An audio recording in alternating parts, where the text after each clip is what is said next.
Welcome to The Debate. Today we're unraveling a truly head-spinning case, Alberto Daniel Hill.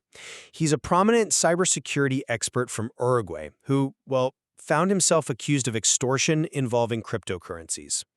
This isn't just a legal battle, though. It's a saga that really exposes the growing pains our justice systems face grappling with a rapidly evolving digital world. It highlights critical challenges, the kind legal systems worldwide face when prosecuting cybercrimes, especially with new tech involved. And it raises profound questions about forensics practices, technical competence, and frankly, due process itself. The core question we're tackling today, I think, is this. Did the judicial and police actors in the Alberto Daniel Hill case really get a handle on the complexities of digital evidence and uphold legal protocols? Or were their actions, perhaps understandably, hampered by a real lack of technical know-how and, well, some serious procedural missteps? Right, and I'll be arguing that despite the novel challenges, and they were novel, authorities acted on the available information. They operated within their existing legal framework to investigate what was on its face a serious accusation. And I'll be contending that the investigation was fundamentally flawed, that it demonstrated, frankly, systemic incompetence and a stark disregard for established legal and forensic standards. Okay, so from my perspective, we really need to consider the context here. The medical provider's report, it was about an extortion attempt involving sensitive patient data and a demand for Bitcoin. That's a serious allegation. This compelled both the police, specifically Interpol, and the judiciary to act swiftly. And let's not forget, back in 2017, the whole concept of cyber extortion involving cryptocurrencies was still relatively nascent for law enforcement globally. They were, in many ways, navigating uncharted waters. So the police initiated their investigation based on what appeared to be credible leads. This included tracing an IP address to Hill's known location and his reported connection to the medical provider's website. Then, upon searching Hill's home, they discovered a significant cache of electronic devices. We're talking multiple computers, blank magnetic cards, card-reading equipment. Now, in the context of an alleged cybercrime, these items could reasonably be interpreted as instruments for illicit activities, like maybe carding, the fraudulent use of stolen credit card information, or other cybercrimes. It justified a certain level of suspicion and intervention. Furthermore, during the initial interrogations, Alberto Daniel Hill actually confessed. He admitted sending that extortion email. Now, this confession, it's a powerful piece of evidence, right? It was presented to the judge, who then ordered preventive detention. The reasoning cited concerns about Hill's potential flight risk and also that his advanced technical knowledge might allow him to interfere with the ongoing investigation. Ultimately, the state has a responsibility, a duty, to protect its citizens from cyber threats, especially when you consider Uruguay's vulnerability. Millions of cyber attack attempts annually. I'm sorry, I don't quite buy that it was merely uncharted waters. What we saw, I believe, was a profound and systemic lack of technical competence on the part of the judicial and police actors, and it fundamentally undermined the entire investigation and prosecution of Alberto Daniel Hill. This deficit, it led to just gross misinterpretations of Hill's professional tools and even his activities. For instance, investigators confused the seed phrase, which, as you know, is a master key, typically 12 or 24 words, essential for recovering a cryptocurrency wallet. They confused that with what they bafflingly called a security card that had only one keyword. They also failed to grasp that self-custody wallets, unlike, say, traditional bank accounts, simply cannot be locked after incorrect password attempts. These aren't obscure details, they're basic concepts central to handling crypto assets correctly. But it gets worse. The chain of custody for the digital evidence, it was catastrophically mishandled.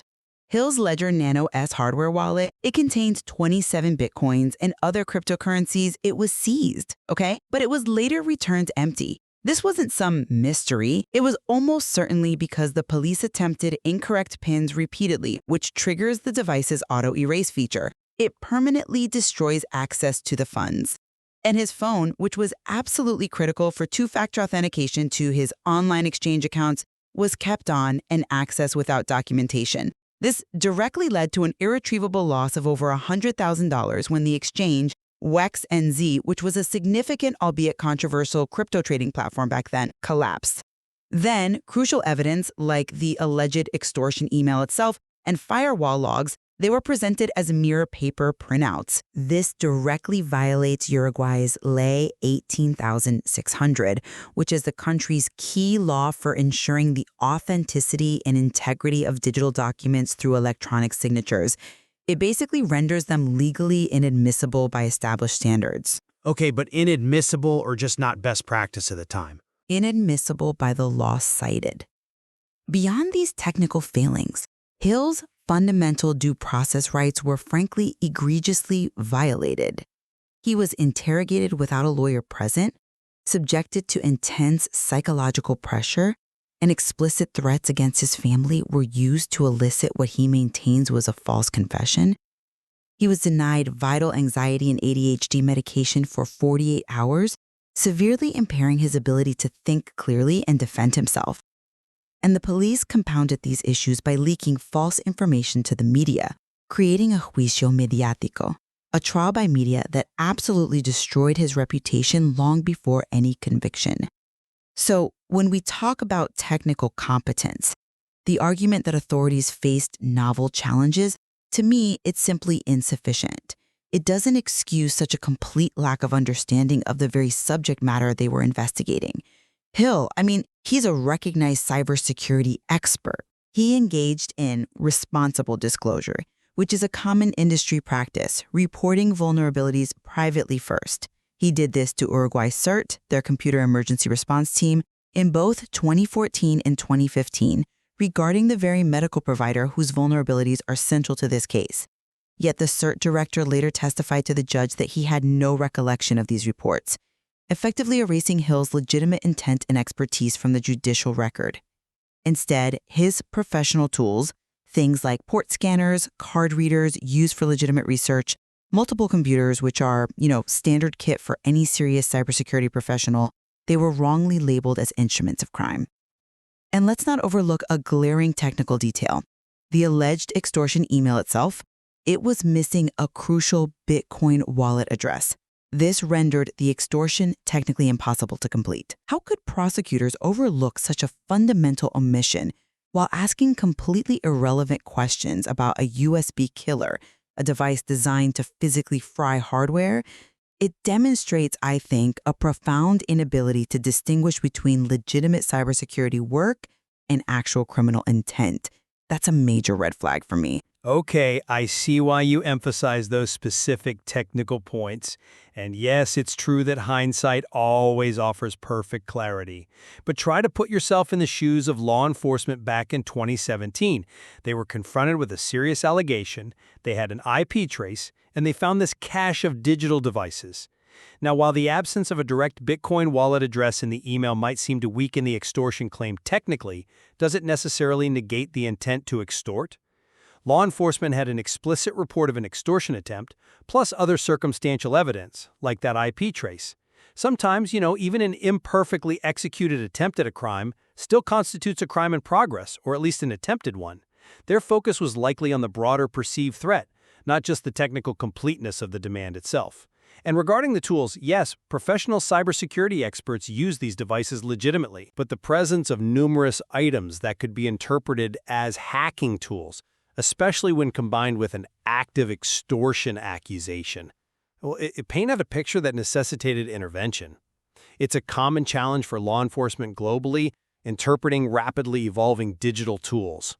They often have to act decisively based on the best available information at that moment, particularly when dealing with the pressure of what looks like criminal activity. Hill's own confession, too, even though it was later contested, was a direct admission that authorities had to consider as part of their initial assessment. And the sheer volume of reported cyber attack attempts in Uruguay, millions annually, it just underscores the immense pressure on authorities to be vigilant, to act decisively on what appears to be criminal activity, even if their understanding of the underlying tech is still developing.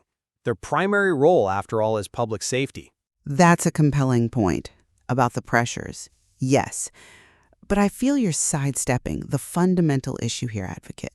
The integrity of this entire case rests on evidence that was, by all accounts, systematically compromised. not merely imperfectly handled. The police actively destroyed digital assets when they improperly tried to access Hill's Ledger Nano S. That led to the irreversible loss of 27 bitcoins and other crypto. This isn't just a minor error. It's a fundamental breach of forensic protocol. It's like smashing physical evidence. In the digital world, an improperly handled device isn't just corrupted, it's often destroyed. The data is gone forever. This demands a different approach, a paradigm shift from just collect and analyze to secure and preserve with expert precision for digital evidence. Furthermore, his phone, a crucial two-factor authentication device, kept powered on, connected to Google for days after seizure. His WhatsApp and Telegram accounts were accessed, all without proper documentation or adherence to standard forensic protocols, like immediate shutdown or, at the very least, bit-by-bit cloning, making an exact forensically sound copy. This directly facilitated the loss of over $100,000 in cryptocurrency from his wex.nz account when that platform collapsed. That's not just mishandling, that's gross negligence. It resulted in significant financial damage and the loss of potentially critical evidence. And presenting crucial digital evidence, firewall logs, the email as mere paper printouts without the required electronic signatures or verification under Uruguay's Ley 18600, it makes it legally inadmissible and fundamentally unreliable. Plus, the fact that the police apparently left behind dozens of hard drives and other potential evidence at his home, it just further illustrates for me gross incompetence in evidence handling, indicating a complete disregard for proper procedures, not just minor oversight. I do understand the gravity of lost digital assets, and certainly ideal forensic practices are always the goal. But you're characterizing these actions as active destruction and gross negligence, dissenter, when it seems more plausible they were the result of operating under significant constraints in a rapidly evolving threat landscape. The challenges of securing digital evidence, especially in a fast-moving investigation, from a suspect's home filled with complex, numerous devices, they are considerable. Now, while adherence to every ideal forensic protocol might not have been perfect, the clear intention was surely to secure material relevant to the case. The seizure of the Ledger Nano S, even if its digital contents became inaccessible later, was an attempt to secure an item clearly linked to cryptocurrencies, a relatively new form of asset for law enforcement to manage back then. The argument about the phone's mishandling has to be balanced against the immediate need, potentially, to investigate its contents for ongoing criminal activity or perhaps communication with accomplices. Shutting it down immediately might have meant losing volatile data or access to encrypted communications, potentially essential for the investigation. And yes, while paper printouts might not meet today's highest standards, at the time, and within the context of an emerging field like digital forensics in Uruguay, these served as a representation of digital records, which, for the legal proceedings then, were deemed sufficient.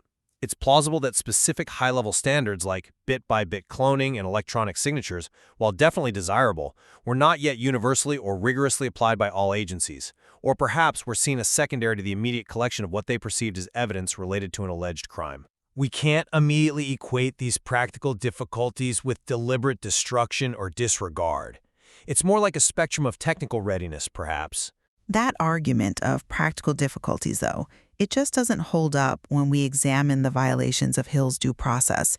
These were not minor oversights. They feel like calculated actions aimed at securing a conviction. His initial interrogation without a lawyer, immediately followed by intense psychological pressure and explicit threats against his family, that's a coercive tactic. It rendered his confession involuntary and, by any reasonable legal standard, unreliable. It's a fundamental breach of legal safeguards. Then the denial of his essential anxiety and ADHD medication for 48 hours.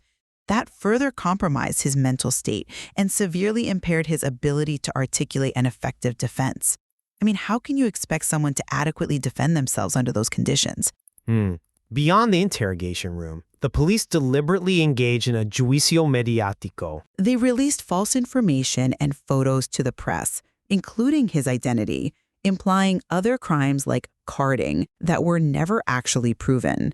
This public vilification, happening before any conviction, severely violated his presumption of innocence. It mirrors the kind of unjust persecutions we've seen in other high-profile tech cases, like Aaron Swartz or Julian Assange. This wasn't just reputational damage. It showcased how public opinion, fueled by potentially misinformed leaks, can create a preemptive guilty verdict, undermining the very foundation of innocent until proven otherwise. And the judge's justifications for preventative detention, citing a risk of escape that was later contradicted by granting Hill extensive prison furlough, it highlights a profound disconnect from reality, maybe even an arbitrary exercise of power. It demonstrates a systemic disregard for basic rights, in my view. But while I certainly acknowledge the serious concerns raised about due process, I think it's important to frame these actions within the difficult job law enforcement faces. Securing a confession, when permissible by law, is a common investigative technique. It's used to ascertain the truth, provided it doesn't cross clear legal lines into outright torture or blatant coercion. While certain tactics might involve psychological pressure, these are often understood, rightly or wrongly, as part of the investigative process. It's undoubtedly a tough balance for investigators trying to get to the bottom of a serious accusation. And regarding the media's role in reporting on arrests is fundamentally independent of law enforcement. While police may issue press releases, the subsequent media narrative and the resulting public perception aren't entirely within their control. To suggest it was a calculated media trial might be overstating the police's direct influence on how the story unfolds once it's out there in the public domain. The judge's decision for preventative detention, remember, was based on the information and legal arguments presented at that time. It reflected a precautionary measure. That it was later adapted with the granting of furlough as the case progressed actually demonstrates flexibility within the judicial system, adapting as more information perhaps became available, rather than indicating an arbitrary exercise of power. It's just crucial to acknowledge the immense pressure on police and prosecutors. They need to solve complex cybercrimes and ensure public safety, and this sometimes necessitates firm action within the bounds they perceive to be legal and necessary to protect the public. They are operating in a highly sensitive and scrutinized environment, after all. So, in conclusion, the judicial and police actors in the Alberto Daniel Hill case, they operated under significant pressure. They were responding to a reported cybercrime involving emerging technologies. Now, while in retrospect, yes, we can point to challenges in technical understanding and maybe a departure from ideal forensic protocols, authorities acted on a serious accusation using the tools and processes available to them at the time. Their focus on the reported threat, the items seized, and that initial confession, it allowed the legal system to pursue what they believed was a just course of action. It really underscores the immense complexities of enforcing law in this rapidly evolving digital age. This situation ultimately, it highlights the incredible strain placed on institutions that are struggling to adapt to a world changing faster than legislation or training can often keep up. This case, however, represents far more than just challenges or strains. For me, it's a profound and systemic failure. It highlights the critical, urgent need for judicial and police systems to rapidly evolve their technical understanding and to strictly adhere to established legal and forensic protocols. The repeated instances of technical misunderstanding, the egregious breaches in the chain of custody for digital evidence, and the flagrant violations of fundamental human rights inflicted upon Alberto Daniel Hill, they reveal a process that wasn't merely imperfect, but fundamentally unjust. His story serves as a stark warning, I think, of the devastating human cost when the justice system fails to adapt to the complexities of the digital era, and it forces us to confront the reality that an outdated legal framework can absolutely devastate individual lives. The case of Alberto Daniel Hill ultimately leaves us pondering a crucial, delicate balance: the imperative of effective crime fighting versus the unyielding commitment to upholding fundamental rights and rigorous legal standards. This is especially true when law enforcement grapples with complex and rapidly advancing technologies. The debate about how to ensure justice in the digital era certainly continues, and Hill's experience offers a crucial, if sobering, point of reflection for every legal system worldwide.